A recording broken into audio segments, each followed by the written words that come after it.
कभी कभी GTA 5, GTA San Andreas और GTA 4 जैसे गेम्स सिर्फ क्राइम और chaos के बारे में नहीं होते। कभी कभी गेम थोड़े डिस्टर्बिंग भी हो जाते हैं। इन गेम्स के अंदर ऐसे सीक्रेट्स है जो रॉकस्टार ने कभी एक्सप्लेन नहीं किए। ऐसी लोकेशन है जहाँ इस वीडियो में मैं बात करूंगा GTA की सबसे क्रीपी और वियर्ड लोकेशंस के बारे में, जो शायद आपने कभी नोटिस भी नहीं करी होंगी। और बिलीव करो, कुछ लोकेशन तो सही में काफी डिस्टर्बिंग है। Number 10, apartment 3C, the bloody room. Location है इसकी GTA vice city. Vice city में ओशन बीच के पास एक नॉर्मल सी बिल्डिंग है, कुछ स्पेशल नहीं लगता, बस एक पिंक रूफ वाली बिल्डिंग नजर आती है। अगर आप थोड़ा एक्सप्लोर करो तो आपको एक स्टेयरकेस मिलती है जो सीधा ले जाती है अपार्टमेंट 3C के अंदर, और यहाँ से चीजें थोड़ी सी अनकंफर्टेबल हो जाती है। रूम के अंदर घुसते ही आपको दिखेंगी बाथरूम के अंदर एक चेनसॉ, और दीवार पर आपको हर जगह खून के निशान दिखेंगे, जैसे यहाँ पर किसी को ब्रूटली टॉर्चर किया गया हो या फिर किसी का मर्डर किया गया हो। लेकिन गेम कभी एक्सप्लेन नहीं करता कि यहाँ पर हुआ क्या था, लेकिन फैंस बिलीव करते हैं ये एक रेफरेंस है स्कारफेस का। स्कारफेस के अंदर एक फेमस चेनसॉ टॉर्चर सीन है, और फैंस बिलीव करते हैं ये उसी टॉर्चर सीन का रेफरेंस है। ओरिजिनल प्लान ये था कि ये अपार्टमेंट एक सेफ हाउस होने वाला था। मिशन के बाद टॉमी वर्सिटी यहाँ पर रह सकता था, लेकिन डेवलपमेंट के टाइम रॉकस्टार ने आइडिया ड्रॉप कर दिया और बस इस क्रीपी मर्डर सीन को इस तरह के रूप में छोड़ दिया। सो इमेजिन करो, तुम रैंडमली एक्सप्लोर कर रहे हो और तुम्हें अचानक से एक रूम मिलता है जो लिटरली क्राइम सीन का लगता है, और यहाँ पर सोचकर ही डर लगता है कि किस तरह से टॉर्चर या फिर किसी को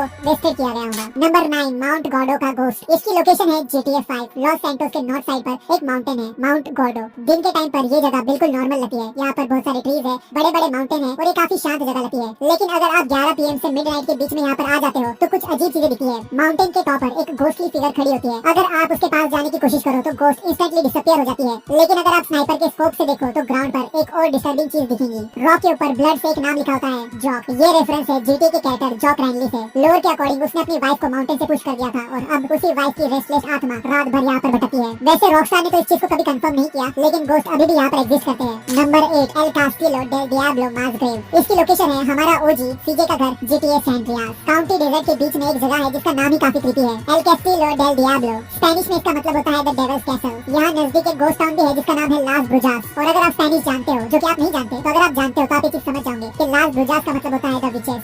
ये सब सुनके तो ऑलरेडी क्रीपी वाइब आ रही है, लेकिन असली शॉक तब मिलता है जब आप सेंट्रल रॉक फॉर्मेशन के पास जाते हो। वहाँ ग्राउंड में एक बड़ा होल है और उसके अंदर 6 बॉडी बैग्स है। किसी ने बड़े क्लियरली यहाँ पर मास ग्रेव बनाई है। जिसने भी ये साजिश रची है वो काफी ज्यादा मास्टरमाइंड क्रिमिनल होगा। और इसके नजदीक एक बॉबकैट पिकअप ट्रक भी खड़ा है, और इसे देखकर लगता है कि यही बॉडी ट्रांसपोर्ट करने के लिए यूज हुआ था। और सबसे इंटरेस्टिंग थ्योरी पता है क्या है? कुछ फैंस बिलीव करते हैं कि ये बॉडी बिलोंग करती है एक रेडियो होस्ट मैरी बेथ मेबल के हस्बैंड को, क्योंकि रेडियो शो में कैजुअली मेंशन करती है कि उसके 6 हस्बैंड मिस्टीरियसली मर चुके हैं। क्या ये कोइंसिडेंस है या रॉकस्टार का डार्क जोक, कोई नहीं जानता। Number 7, the zombie research tower. इसकी लोकेशन है again GTA San Andreas। San Fierro में एक बिल्डिंग है जो कि बाकी सबसे अलग दिखती है। ये है एक ह्यूज बड़ा सा टावर, और उसके बाहर लगा हुआ है DNA स्टैंड का स्ट्रक्चर। ये तो ऑलरेडी थोड़ा सा सस्पिशियस लग रहा है। और अगर आप बिल्डिंग के एंट्रेंस पे जाओ तो एक साइन दिखेगा, उस पे लिखा है Zombotech sinister zombie virus research cooperation welcomes the visitors. मतलब एक proper zombie virus research cooperation, और वो भी GTA में। हो सकता है यहाँ पर ज़ॉम्बी वायरस के ऊपर रिसर्च की जाती हो ताकि बहुत सारे डेडली ज़ॉम्बीज को बनाया जा सके। और ये लोग तो इसको हाइड भी नहीं कर रहे, खुला बोल रहे हैं। और अगर आप एलिवेटर पैनल देखो तो चीजें और वियर्ड हो जाती है। फ्लोर्स लिस्टेड है, फ्लोर 1 to 6, फ्लोर 7 to 13, और लास्ट में लिखा है ज़ॉम्बी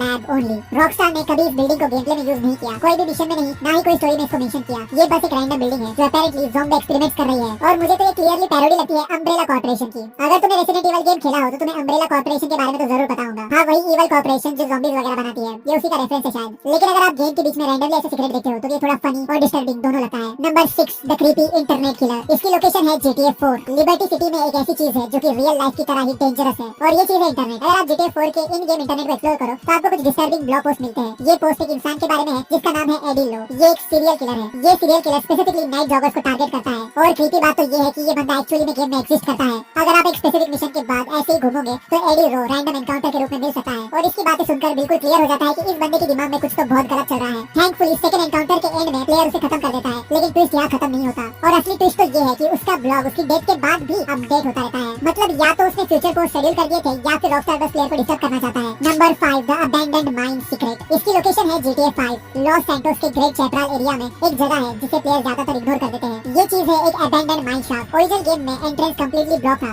मतलब रॉकस्टार क्लियरली चाहता था कि प्लेयर्स इस जगह को नोटिस तो करे पर अंदर ना जा सके। लेकिन जब एनहांस्ड एडिशन रिलीज हुआ, प्लेयर्स फाइनल एक्सप्लोसिव्स यूज करके एंट्रेंस तोड़ सकते थे। और अंदर एंटर करने के बाद पता चला कि ये जगह सिर्फ एक एम्प्टी केव नहीं है। माइन के अंदर मल्टीपल टनल्स हैं। कुछ डेड एंड्स पर खत्म हो जाती है, लेकिन एक टनल के एंड पर प्लेयर को मिलती है एक डेड बॉडी, और ये कोई नॉर्मल लाश नहीं है। इस बॉडी ने 1940s के स्टाइल का सूट पहना हुआ होता है। इसका कनेक्शन GTA के हिडन मर्डर मिस्ट्री से है। लॉस सैंटोस के अंदर कुछ वॉल्स और बिल्डिंग पर स्ट्रेंज राइटिंग्स मिलती है। अगर प्लेयर इन्वेस्टिगेट करे तो ये क्लूज एक पुराने मर्डर केस की तरफ पॉइंट करते हैं, जिसमें Hollywood style movie industry conspiracy involve थी, और शायद ये बॉडी उसी केस की विक्टिम की है। रॉकस्टार ने कभी भी इस चीज को ऑफिशियली कंफर्म नहीं किया, लेकिन एक बात तो क्लियर है, गेम के बीच जंगल में 1940s की एक लाश मिलना नॉर्मल तो नहीं है। Number 4, infinity killer house. इसकी लोकेशन है GTA 5। सैंडी शोर्स डेजर्ट के बीच एक ब्रोकन डाउन हाउस है। अगर आप गाड़ी से पास करो तो शायद नोटिस भी ना करो, लेकिन अगर आप अंदर जाओ तो वॉल्स पर लिखा हुआ मिलेगा एक नंबर, बार बार। ये नंबर है 8। ऐसे नंबर आपको हर जगह मिल जाएंगे, 8, 9, 10। ये रैंडम ग्रेफिटी नहीं है, ये कनेक्टेड है GTA लोर के एक सीरियल किलर से, जिसका नाम था इन्फिनिटी किलर। इस सीरियल किलर का रियल नेम था मेरले अब्राहम। इस किलर ने 1999 में 8 मेल जॉगर्स को किडनैप करके ब्रूटली मर्डर कर दिया था, और पुलिस सीन्स के अकॉर्डिंगली वो अपने क्राइम्स में नंबर 8 से ऑब्सेस्ड था। गेम के अंदर और भी क्लूज मिलते हैं। डेजर्ट में एक रॉक के ऊपर एक रीति नर्सरी लाइन लिखी हुई है, और माउंट चिलियर के पास आइलैंड में प्लेयर एक्चुअली 8 बॉडीज को डिस्कवर कर सकता है, जो कि प्लास्टिक में रैप की गई है। रॉकस्टार ने इस पूरे मर्डर मिस्ट्री को गेम में हाइड किया, और इंटरेस्टिंग बात पता है क्या है?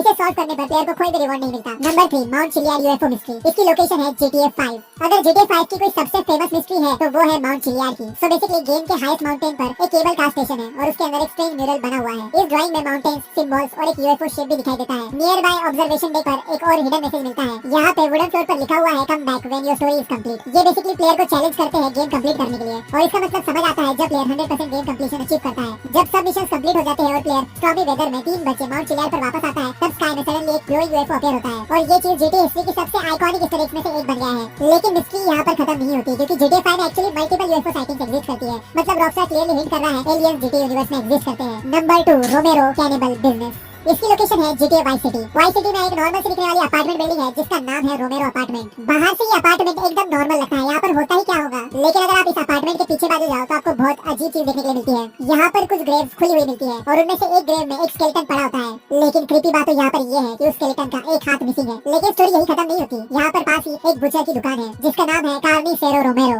शॉप की विंडो में एनिमल्स की लाशें लटकी होती है, पर साथ ही एक बॉक्स भी रखा होता है, जिसमें लिखा होता है ह्यूमंस ऑर्गन्स फॉर ट्रांसप्लांट, और यहीं पर एक ह्यूमन हाथ भी दिखाई देता है। और अगर आप दोनों क्लूज को कनेक्ट करो तो एक डिस्टर्बिंग थ्योरी सामने आती है। जो स्केलेटन का हाथ मिसिंग है वो वही हाथ है जो बुचर शॉप में है, और इस चीज का और एक स्ट्रॉन्ग प्रूफ ये है कि दोनों बिजनेसेस का सेम सरनेम है, रोमेरो। ये एक्चुअली में एक रेफरेंस है फेमस ज़ॉम्बी डायरेक्टर को, जिनका नाम था जॉर्ज ए रोमेरो। लेकिन पता नहीं क्यों रॉकस्टार ने इस चीज को लेकर एक डार्क रेफरेंस बना दिया, और कुछ फैंस थ्योरी तो ये भी कहती है कि रोमेरो फैमिली सीक्रेटली कैनिबलिज्म का बिजनेस चला रही है। अब बात करते हैं नंबर 1 वाली लोकेशन की, जो कि मेरी फेवरेट है। ये है beating heart inside the statue, जिसकी लोकेशन है GTA 4। लिबर्टी सिटी में एक फेमस मॉन्यूमेंट है, जिसका नाम है स्टैचू ऑफ हैप्पीनेस। ये बेसिकली पैरोडी वर्जन है स्टैचू ऑफ लिबर्टी का। बाहर से देखने पर स्टैचू थोड़ा फनी लगता है, और थॉट्स की जगह एक कॉफी कप होल्ड करता है, लेकिन असली हॉरर तो स्टैचू के अंदर है। अगर आप हेलीकॉप्टर से टॉप पर लैंड करें तो एक सीक्रेट डोर मिलता है, और उसके अंदर घुसते ही प्लेयर को दिखता है कुछ बहुत ज्यादा अजीब। स्टैचू के सेंटर में चेन से लटका हुआ एक जायंट बीटिंग हार्ट मिलता है, और ये दिल लिटरली धड़क रहा होता है। कोई मिशन नहीं, कोई एक्सप्लेनेशन नहीं, कोई लोर नहीं, बस एक बड़ा सा दिल जो स्टैचू के अंदर परमानेंटली धड़क रहा है। सो यही थे GTA सीरीज के सबसे बिजार और डिस्टर्बिंग सीक्रेट्स। एनीवेज, ये वीडियो तुम्हें कैसी लगी let me know in the comment section.